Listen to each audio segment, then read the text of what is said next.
So here's you tell me what the mean value theorem is. Here's the situation. We're going to have some function that is continuous on this closed interval, some function f. So we're going to go from, let's just say we're going to go from a up to b, and I've got some continuous function. So maybe it looks like that. Okay? I want you to tell me, if I look at the endpoints of this interval, and I calculate an average rate of change, what's that going to look like? Okay, it's a slope. Exactly. Say it again. Well, kind of, but a best fit line for 2 points is an exact fit. So if I want to find the average rate of change, I'm just looking at the change in y over the change in x, right? Remember, we've talked a little bit about this at the beginning of the year. This is a slope of a secant line, right? When we developed our picture that defined what the derivative was, right? We looked at how we took a slope of a secant line and then we just merged the points to make it a tangent line. Remember that stuff? When did we do that? Oh, last semester. If we're not totally fresh with that one, let's maybe take just a minute, because that's really important. Let's review that.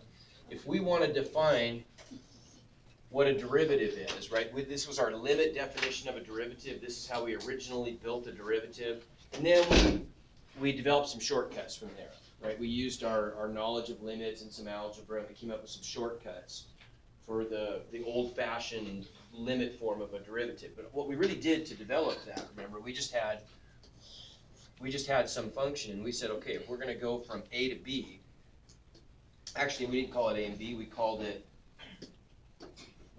x and x plus delta x, remember? Okay, remember this stuff?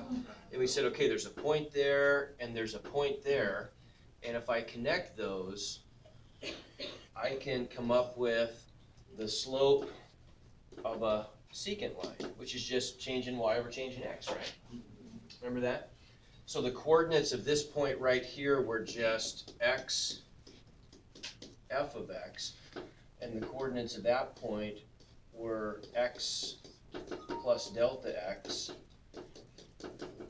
f of x plus delta x, and by definition, this distance right here was just delta x, right?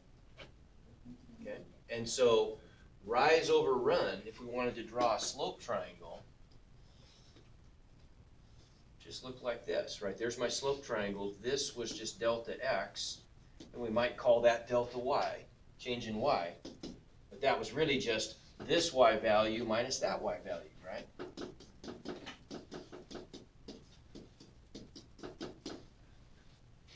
Remember this stuff? And so then we could say, okay, the slope of the secant line was just delta y over delta x, which was f of x plus delta x minus f of x over delta x, right? Yeah. Say it again.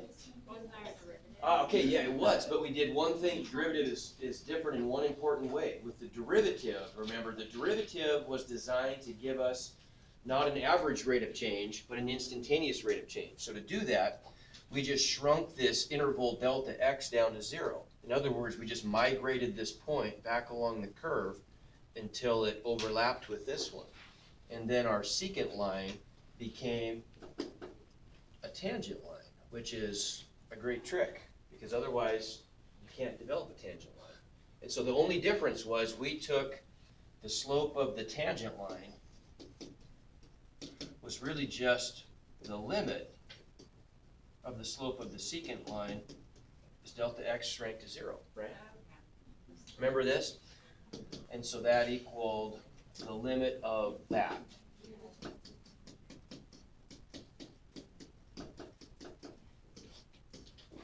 As delta x goes to 0. We did a lot of stuff with that, right? And for a while, that was your way to calculate derivatives.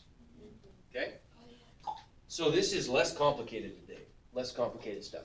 All we're doing today is we want to say, okay, so you tell me now, what is how would I calculate the average rate of change of this function from A to B? Just a slope of a secant line, right? Well, if this is function f, then what are the coordinates of this point right here? Yeah. What are the coordinates of this point right here?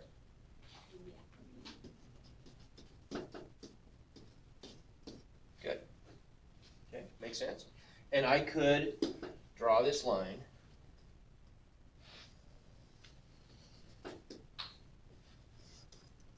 And that line, the slope of that line represents the average rate of change. Okay?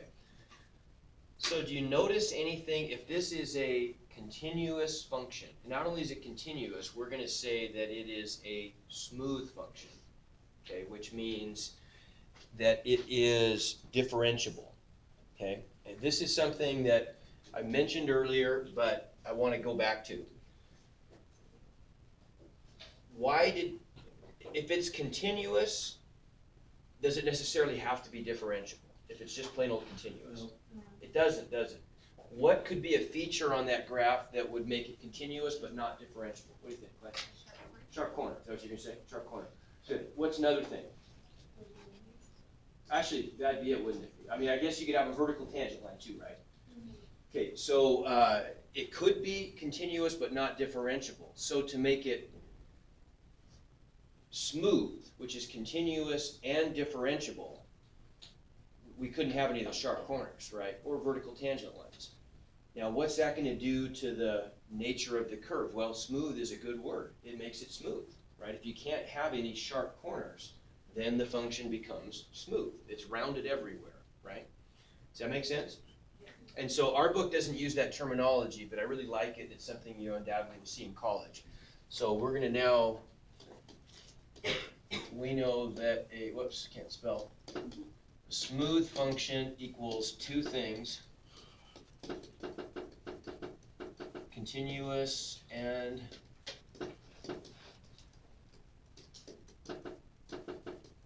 differentiable. And we all know what differentiable means, right?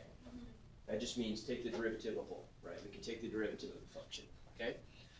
So do you notice anything interesting there about a relationship between the average rate of change between A and B, x equals A and x equals B, and maybe the instantaneous rates of change of the function? Like the tangent lines. Alex, what do you think? Are they perpendicular?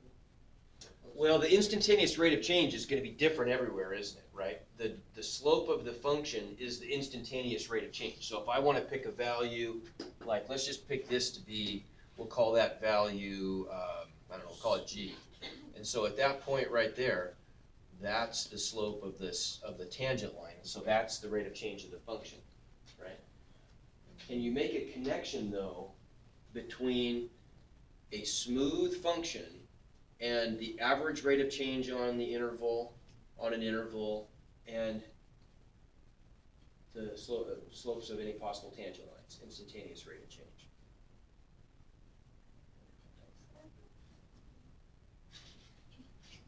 Let me ask you a different kind of question. If you are driving in your car, and let's say that you're going to leave Pendleton at noon, and you get to Hermiston at 12:30, and Hermiston is 30 miles away, let's say, where you're going, okay? How fast was your average rate of change? 60 miles an hour, okay? If you watched carefully, was there any time during that journey when your speedometer went 60 miles an hour? What do you think? Think about that for a second. Yeah, it has to pass the threshold. Okay, it'd have to, wouldn't it, right? Wouldn't you agree for your average rate of change, in other words, your average speed going from Pendleton to Hermiston, for that to be 60, you started off at 0, right? And you ended up at 0. So what does that tell you about your maximum speed? It's gotta be over 60, doesn't it? Because you have to compensate for those slow periods and go a little bit extra fast, right? Okay, your car, by definition, if you look at the speed as a function of time, it has to be continuous, right? And that's a physics thing. We haven't talked about momentum yet, but your car has some mass. And so it can't just instantaneously jump from one speed to another without going through every intervening speed, right? Because you have to push it to get it to go a little bit faster, and that's what the engine does, right? So you're gonna cover every speed between your minimum speed and your maximum speed. And so don't you have to go 60 at least once, Yeah. right? Maybe more than once, right? Maybe at least once. No, at least once. Yeah, You could stay at 60 though. I mean, you You could. can't jump to it and then you're. Well, no, but you less. could go up. That's not and the you point of pass that. the limit now, so it's fine. Yeah, but you could. Yeah, and so you could just maybe accelerate uniformly, I guess, is what people, but if we had to end at 0, then you'd have to hit it at least once. In this case, it'd be twice. But is it possible, now, that's a good example of what we're talking about here, isn't it? The speed was a continuous function, right? And the average rate of change, whatever that is, has to be matched by the instantaneous rate of change at least once. Look at it on this graph. The red, the slope of the secant line, the average rate of change is small and positive in this case, right? So early on, just, when you leave A for a while, you get pretty steep positive slopes, right? At some point over here, we're getting some negative slopes, right? At some point in there between strong positive, large positive and negative, don't we have to go through a value of small and positive? And in fact, whatever the slope is of that red line, that particular value. Doesn't that make sense? Right. You see what I'm getting at here? If the function is not a line, if it does have some curvature to it, if it moves around at all, then for every little part of the function where it's going to be increasing, there has to be a corresponding decreasing part, right? And somewhere, say it again? Wouldn't it just be for a parabola because of quadratic or a cubic function, would it? Well, we'll look at another example of a cubic. This looks sort of kind of parabola-ish, right, on our interval between A and B. But it doesn't matter, as long as the function is smooth, so it doesn't have any sharp corners. What does the slope do from there to there? Well, it's going to change continuously, right? It's never going to jump values. It's going to start with some positive value and gradually change through every infinite positive value, or all of the infinite values between that positive number and that negative number for slope. You see what I'm getting at? So if it was, the red line was flat, and then you go up and you go down. Yeah. But Right. it's not, and that's why the other side. You get that? You get that?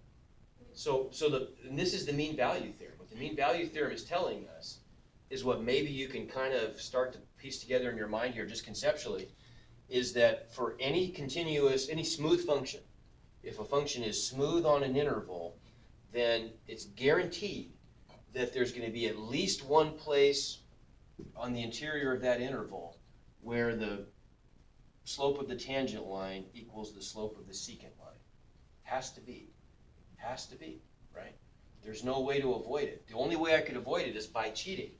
If I were to draw a function maybe that did this, right, if I could draw one with a sharp peak, then maybe I could do something like that and I could never, right? But that's cheating. That's not smooth.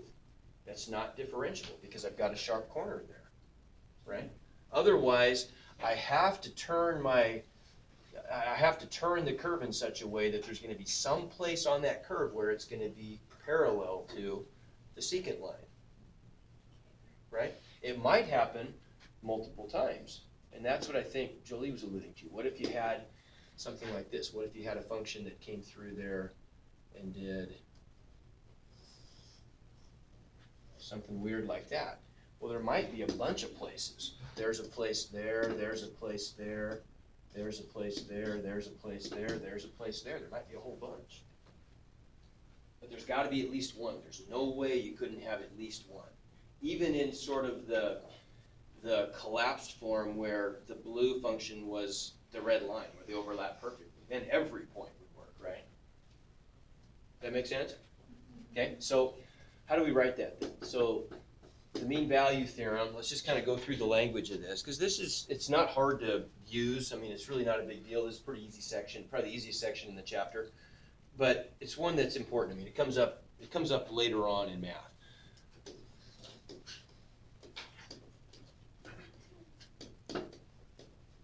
Okay, so the mean value theorem. If f is continuous on some closed interval and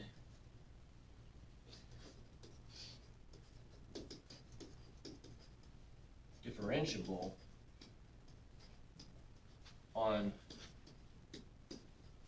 the interior interval, the open interval from A to B, those things combined, by the way, this is the same thing as saying what?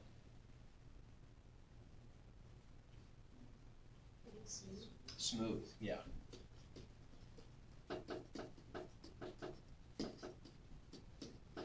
Smooth on the interval, okay?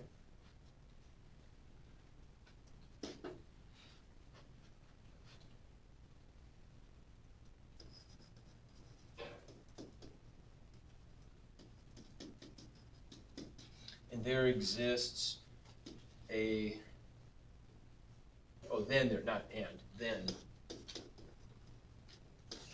then there exists a number, and I should say at least one number. Is that what they say? Well, they just say a number. So there could be multiple though. There exists a number in the open interval, so between A and B, such that what? What's the meat of this theorem? What are we saying? There's going to be some interior number where what we just drew happens. So, okay, but how are we going to say that mathematically? How are we going to say, you know? The tangent line. Okay, good. So the tangent, so the slope of the tangent line. How do we say that in calculus terms? The derivative. Derivative, right? So we're going to say where such that f prime of c is equal to what?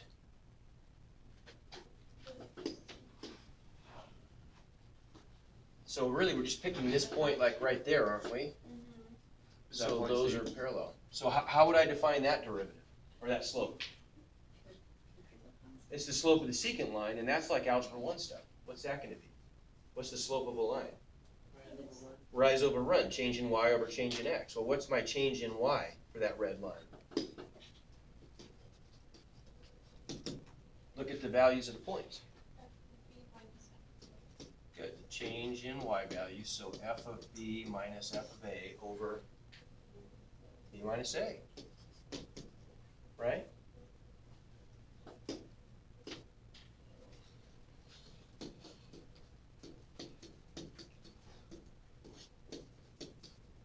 Okay? That's it. Okay, so all the mean, this is what we call, the mean value theorem is what we call an existence theorem.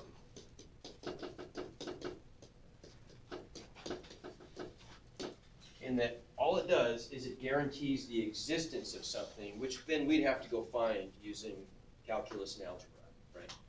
But it tells us whether it's even worth looking for it. Okay? So it tells us that that number c has to be there, maybe more than one. Now let's go find them. Okay? So let's try this. Let's look at an example here. So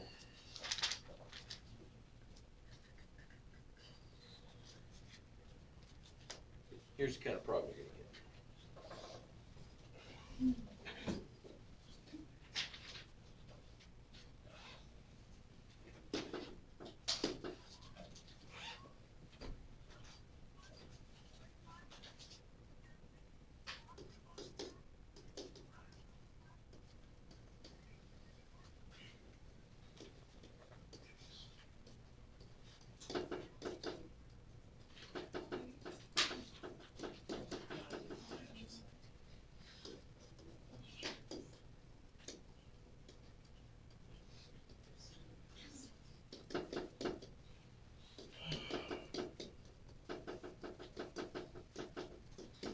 Okay, so What is it?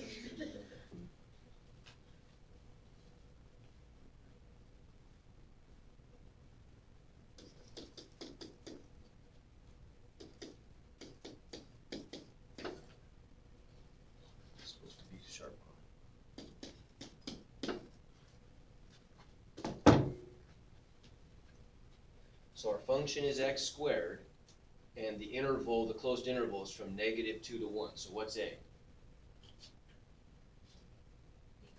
-2. What's b? 1. Okay. Okay, so what are we going to do? First of all, we have to determine, does the mean value theorem apply here? What are the only criteria which we can meld into one criteria? It has to be continuous and differential. Okay, continuous and differentiable or smooth. Is this function smooth on this interval? Yes. Yeah, x squared is continuous, right? In fact, I'll tell you something right now that's useful. All polynomials are well behaved, meaning they're always smooth, continuous and differentiable. That is a monomial, right? But a polynomial is just a sum of power functions, right? And that's, so yeah, it is. If I differentiate a polynomial, you've already found this, what do I get? Yeah, I get a smaller polynomial, right? So, does that make sense? So then, we answer both questions, really are the same question in a sense. If we want to answer the question, is the function continuous, well, we got to think about the function a little bit. Okay, could I draw, in other words, could I draw that function without any weirdness? Are there any places where I would have to either divide by 0, or take an even root of a negative number, or is it defined as like a piecewise function in some place? Well, no, polynomials not, right? It's just easy to do. There's no reason I couldn't plug any x value in here and get back an answer, right? So if I want to see if it's differentiable, then all I have to do is take the derivative of the function, and I'm really just asking the question, is the derivative continuous? You get that? That's a really valuable concept to connect those dots. Differentiability, if a function is differentiable, f is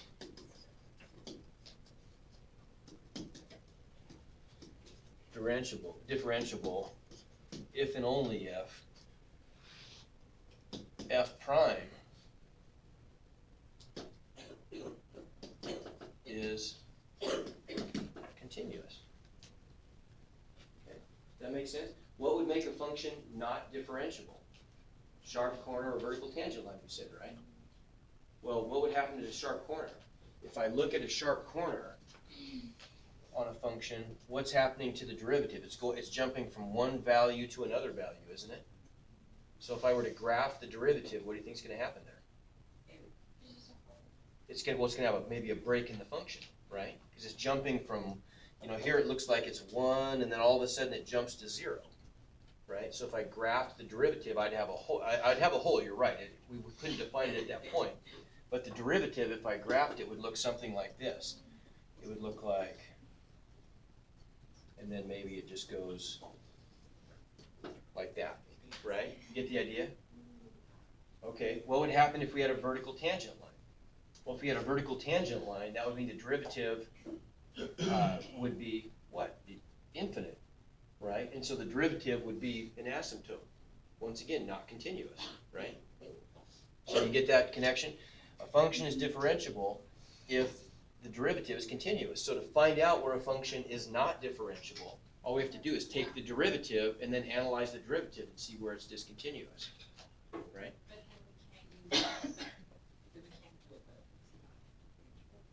So this one is both, isn't it? Because if I take the derivative, and let's do that, we're going to have to do it anyway.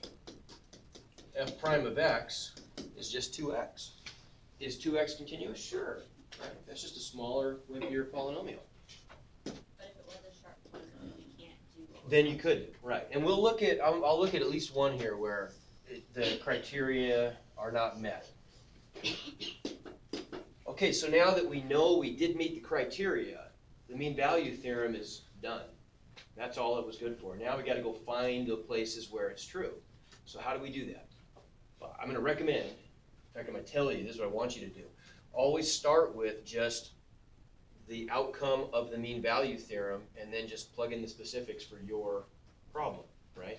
So if we meet these criteria, which we did, check, check, then we're just trying to show that there's a place where f prime of x, and we'll call that, whatever the solutions are, we can call them C, where f prime of x, that's an f, equals f of b minus f of a over b minus a, right?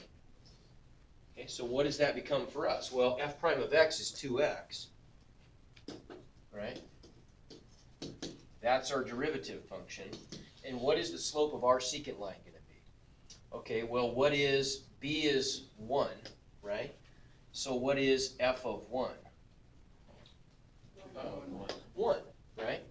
Wait, Everybody see that? okay, so you put it to the original. Yeah. right? Yeah, I'm going to write it that way so you can kind of trace where it came from. Minus f of a. Well, what's a? Or negative 2 squared. Right, so we're going to square it. Good.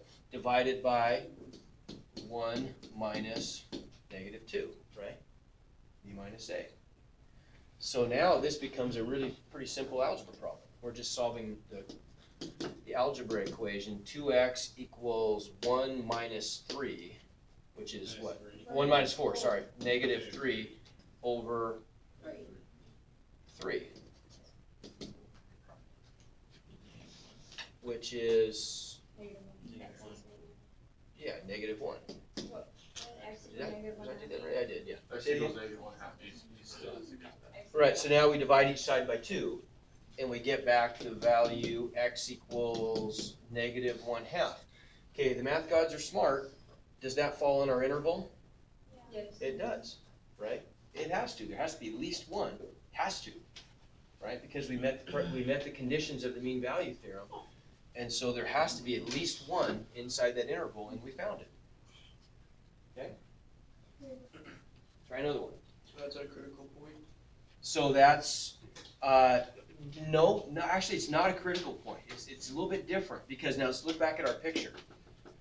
A critical point is where you have a horizontal tangent, right? And in the mean value theorem, it's not horizontal, it's gonna match the slope of the secant line.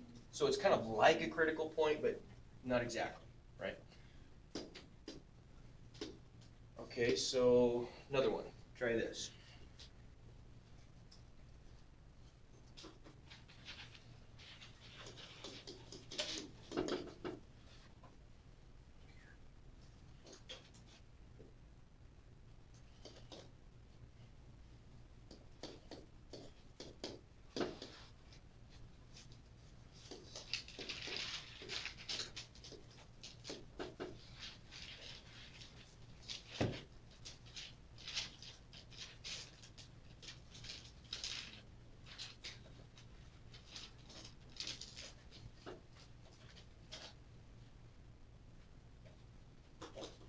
First thing you gotta do.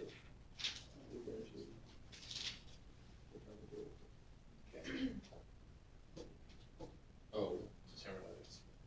Yeah, you gotta determine, first of all, whether the function is continuous on the closed interval and differentiable on the open interval. What's the verdict? Ezra's shaking his head. What'd you see up there? Well, there's a hole because if x was 0. Okay, now is it, what is that? Is it a hole or an asymptote? Then what? It's an asymptote. How come? Zero is a negative. Okay, because it's 0 on the bottom, but not 0 on the top. At x equals 0, I think right? that's the opposite. It's negative 1 on the bottom and 0.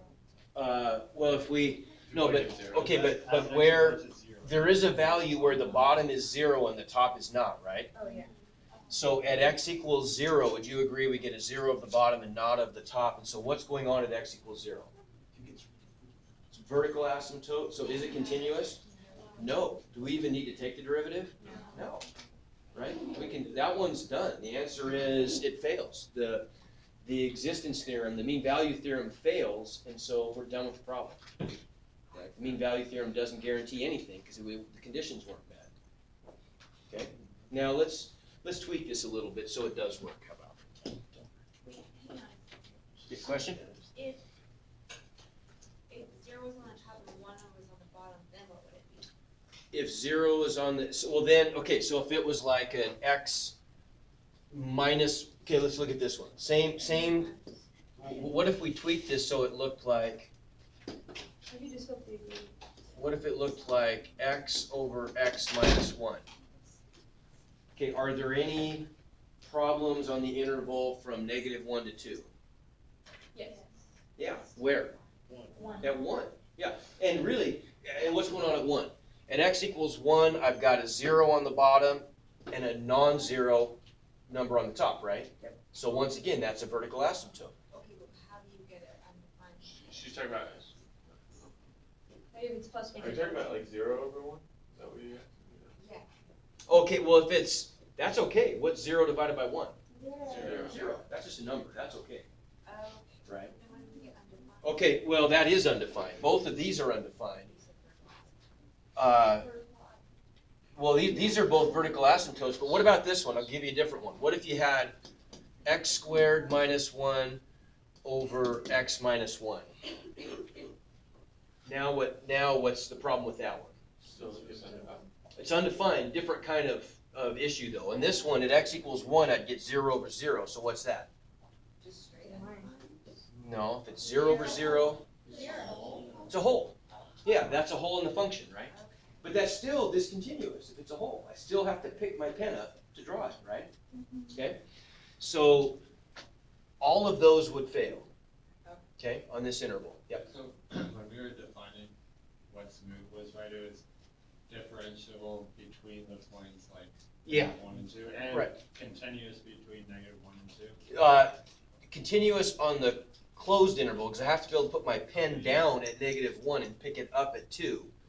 But then we only define, the derivatives really can only be defined on the interior. Because I was wondering, like, you had x over x minus 2 instead, because then it would end, Okay, it would land on the endpoint, but that wouldn't count, right, because it wouldn't be continuous, because you couldn't reach. exactly. You answered your own question. That's what I was asking for definition. Yep, that's it. You got it. Okay, now let's change the interval a little bit so this does work.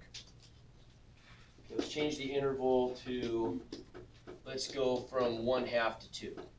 Okay, now, this time, is the function continuous? It is continuous. We don't know if it's differentiable yet though, right? So we got two conditions. Continuous on the closed interval, check. Differentiable on the open interval. We don't know yet. What do we have to do to find out? With the graph, No, I'm not gonna graph it. differentiate. Differentiate. Yeah, we're gonna differentiate, good. So we end up with, when we differentiate, we get f prime of x equals what? How are we gonna do that derivative? We could split it up. We could write the function as 1 plus 1 over x if we want to. Everybody see that? Okay, or we can use the quotient rule. It's easier to probably do it the other way, right? Everybody see that? If I rewrite the function, if I split the fractions, I'd get x over x, which is 1, plus 1 over x. Okay? So what's the derivative then of the first term? 0. Derivative of the second term?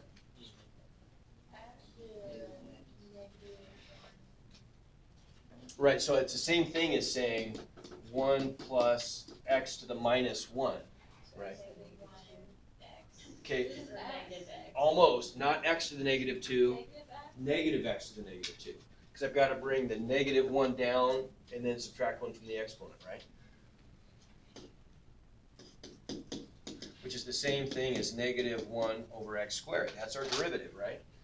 Okay, is the derivative continuous on the open interval? Because that's what it means to be differentiable, right? Differentiable means the derivative is continuous. Where's the only place where the derivative is discontinuous? At 0. Well, 0's not on our interval, so we're okay, right? So we meet both conditions, and so now what? You gotta do that thing. Yeah, now we gotta find the value of c, or values of c, right? So we're just gonna ask the question, where does f prime of x equal f of b minus f of a over b minus a. Okay, f prime of x we found. So this is just negative 1 over x squared. And if we go up to our function, a is 1/2 and b is 2. So what is f of 2? 3/2? Everybody agree? Yeah. Minus, what's f of 1/2? 3. 3. Let me see that. I'm going to get 3/2 over 1/2. 3/2 divided by 1/2 is 3. Over b minus a, 2 minus 1/2.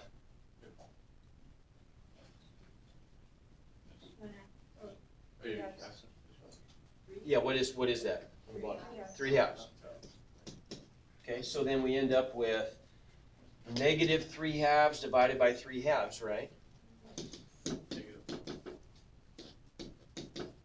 Which is negative 1. So we get the equation negative 1 over x squared equals negative 1. X squared. So x squared equals 1? Okay, so what are the mathematical solutions to that? That's a radical.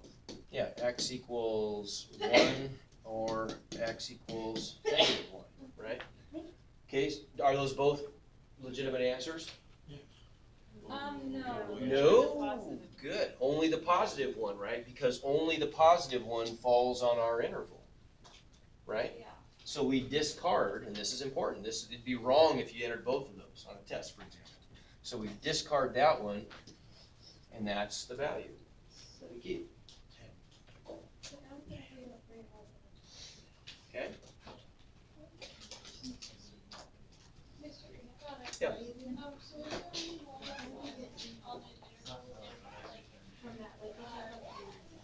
I can't hear the question. Listen, you guys might want to hear this too.